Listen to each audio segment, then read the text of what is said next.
let's move along here to the next fight, guys, where we got Daniel Marcos taking on Victor Hugo, and we've got Victor Hugo making his UFC debut in this spot, guys.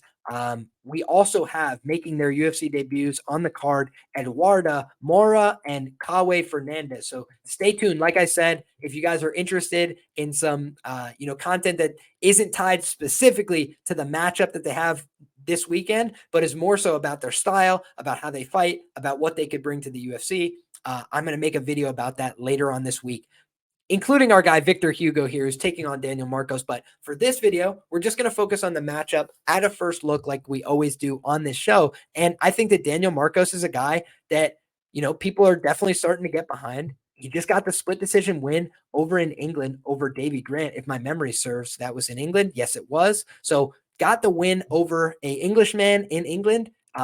Well done. Got the split decision there. Very close fight. You look at the Simon Oliveira fight, I believe he was an underdog going into that matchup. Simon Oliveira, guy that hasn't really proven a whole lot at the UFC level. Brandon Lewis gets the win via decision there. Brandon Lewis is a guy that is now 6-3 overall as a professional, was brought back to Contender Series after losing to Mo Miller. So unfortunately, he's been on hard times in his career.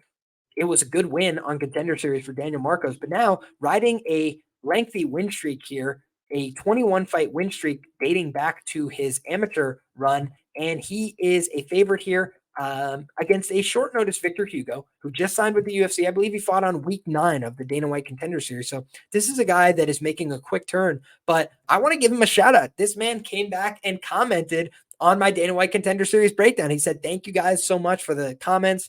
And when you looked at, here we go. We got a comment from our guy, Just Win Baby, as well. He said they underestimated and undervalued him. Now intelligently lining Brenner. You can't expect him to be plus 300 every fight now, especially he's shown he's for real and belongs. Makes sense. So I see that as a possible explanation. But I also think, the last time out, he probably should have been a dog as well. He did almost get knocked out in that fight, but he is a dog. He doesn't want to quit. He wants to keep fighting. So guys that are going to be dogs and fight for your money, I think either side in this fight at plus money would make sense on the Brenner fight. But I also think that, Ribovic is a guy that also has a lot to prove here. He is an Argentinian fighting in Brazil, but I think that he's going to go out there and scrap, make it a very honest fight. So should be an interesting one, but I'll see what tape has to tell me on that one. But looking at Victor Hugo, another guy who's on a very lengthy win streak here. So somebody's win streak has got to go. 13 wins in a row for Victor Hugo, and he's putting it all on the line on short notice. He said on the Contender Series, "I don't know if I'm going to knock him out or if I'm going to submit him. I'll decide on the night," right? What was it? Michael Bisping said, he's like Conor McGregor. If he can talk half as good as he could fight, then he's going to be a star. I think that Victor Hugo has a lot of the right elements for somebody to avoid making that blunder in their UFC debut. What do I mean by that? He's got a lot of experience. I noted it on week 9 of the Contender Series in my write-up. This is a guy with 28 professional bouts. I mean, he's got a lot of experience under his belt outside the UFC. Just 4 losses in his career, 2 losses by knockout, 1 loss via submission, 1 loss via decision. But again, you look back and he's been fighting for a very long time, hasn't lost since 2014. So these are 2 guys that have been on very long win streaks. And I'll tell you the truth, I thought Victor Hugo was going to win that fight and win it inside the distance on Contender Series. But the one thing that scared me is his cardio, because he does a lot of big actions. He does a lot of things that are very heavy energy expenditures, right? And you just got to call it like it is. If it doesn't work out, Mike Tyson used to say you can fight for the knockout or you can fight for the decision, right? If you go out there and just look for the finish,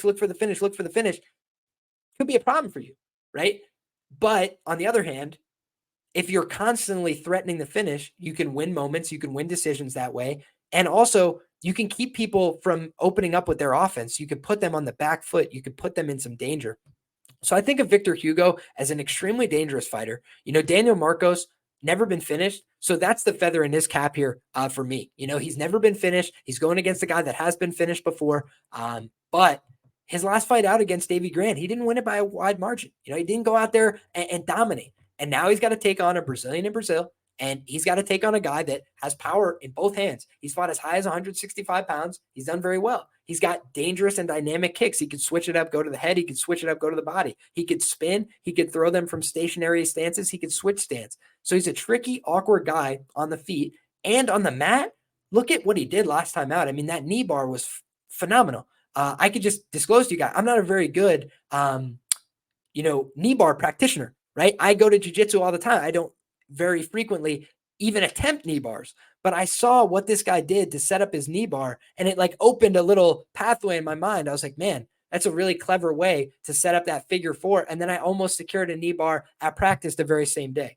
This guy, Victor Hugo, has a sensational leg lock game for MMA. I think that when you look at most MMA fighters, because of the brutal knockouts we see when guys go for, silly leg entanglements. And also, if you guys have seen it, it's like trending on Twitter right now, but the video of a guy going for a leg lock and injuring himself and having to tap, going for a leg lock offensively in MMA. So again, leg locks in MMA don't have the best track record, but this guy is very, very slick with them. He's got good heel hooks. He's got good manipulations. He was looking, I believe, for a calf slicer at one point in his Contender Series bout and was able to secure a back take off of that as well. So that last win over Matias Torres Cote, he was another guy, very good professional record on paper, looked like the goods, had a lot of the right resume and everything, and really wanted to win. But Hugo was just better. He just had better skills. And even though Cote went out there, put pressure on him, I think that this is the point that Dixon makes is very wise. Hugo looked like he was starting to slow down on Contender Series before he got the sub. And I do agree with that. But I also think Contender Series kind of brings a certain element out of people, right? When you look at how people approach Contender Series, they're looking for a finish.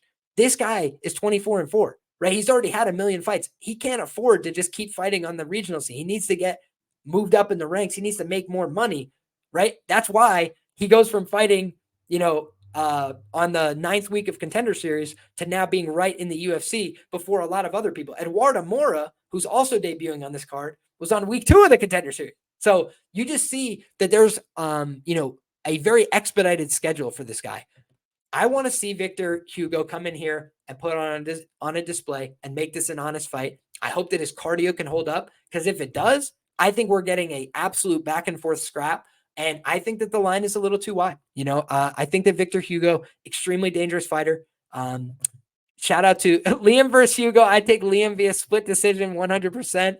I hope you're talking about a pure grappling match, my brother. I try and use my exit the system fundamentals. But yeah, I think that in the striking match, I would get absolutely hosed by Victor Hugo. He's got big power, man. And like I said, I've seen this guy compete as high as 165 pounds and brutally knock somebody out very quickly.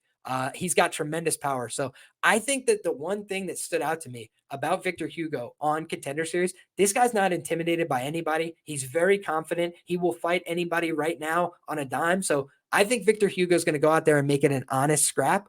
But I think that Marcos has proven a slight bit more. So could I see Marcos being minus 125, minus 130, never been finished before? Sure thing. But I think,